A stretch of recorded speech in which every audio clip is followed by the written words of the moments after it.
તમે જોઈ રહ્યા છો શ્લોક દર્પણ ન્યૂઝ સુરત તરફથી કેશોદ જવા માટે નીકળેલા ભલાઈ ફાઉન્ડેશન ટ્રસ્ટના સ્વયંસેવકોની કારને વડોદરા કપુરાઈ ચોકડી પાસે નડેલ અકસ્માતમાં કુદરતી બચાવ અકસ્માત નજરે જોનારાના મુખે એવી ચર્ચા કે આ કળિયુગમાં પણ સારા કર્મ કરનારાઓને કુદરત સહાય કરે છે અને કુદરત છે એવું સાબિત થાય છે। આ જે ઘટના બની એમાં તમે શું માનો છો? એમાં અમે એક જ માનીએ છીએ કે અમારી કુદરત ઉપર અમારા માં ખોડિયાર હોય કે મેરડી હોય કે અમે જે અમારા કુળદેવી છે અને ખાસ કરીને અમે જે કામ કરી રહ્યા છીએ દીકરીઓ માટેનું જે કામ કરી રહ્યા છીએ અને એના જ આશીર્વાદ અને અમારા વડવાઓના આશીર્વાદના હિસાબથી અમે આજે 100% બચી શક્યા છીએ। નકર આ પડીકા જેવી ગાડીની અંદર કોઈ પણ માણસ બચી શકે એવી હાલત જ નથી, બચવાની કોઈ શક્યતા જ નથી। આજે 250-300 માણસો ત્યાં લાઈવ હતું જોવામાં અને અડધી પોણી કલાક કે કલાક જેવો સમય અમે ગાડીની અંદર વિતાવ્યો, પણ એકદમ બિંદાસ તરીકે વિતાવ્યો। અમને ખબર જ હતી કે મા ભગવતી ખોડિયાર કંઈ જ થવા નહીં।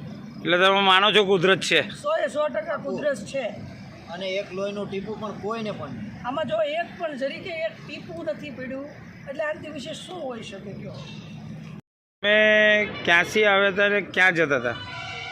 સાહેબ, મારું નામ છે સંદીપ માણિયા। અમે સુરતથી આવીએ છીએ અને કેશોદ જતા હતા।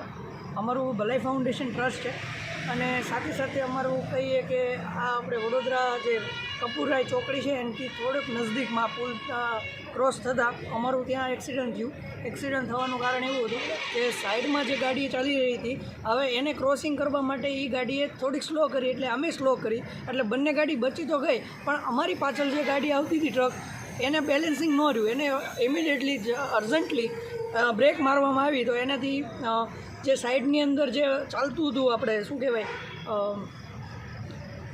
આપણે બાજુમાં શું કહેવાય ડિવાઈડર, તો આ ડિવાઈડરની અંદર અમારું જે ગાડી હતી ડિવાઈડર ઉપર ચાડી ગઈ અને એક સાઈડ થઈ જવાના કારણે એ ગાડીની પાછળ અમારી ગાડી બાજુમાં હતી એટલે એ ગાડી પલટી મારી ગઈ અને લોડેડ ગાડી હતી, આખી મોટી આઈસર હશે એ લોડેડ ગાડી હતી ને એની ઉપર અમે આવી રીતના આખું પડીકું થઈ ગયું અમારી ગાડીનું। અમને નથી લાગતું કે અમે આવી રીતે બચી શકશું। તમે આ જે ઘટના બની એમાં કુદરતને તમે માનો છો? 100% હા, તમારા કુદરતનો છે મારી માં ખોડિયાર અને અમે જે કામ કરી રહ્યા છીએ દીકરીઓ માટે ભલાઈ ફાઉન્ડેશન ટ્રસ્ટ જે પ્રાંજલબેન પટેલ ચલાવી રહ્યા છે અને હજારો દીકરીઓને જે કાંઈ પણ અમે લાભો અમારા સંસ્થા તરફથી અપાવ્યા છે આ જ દીકરીઓના અમને આશીર્વાદ રૂપે આજે અમારો જીવ બચી ચૂક્યો છે।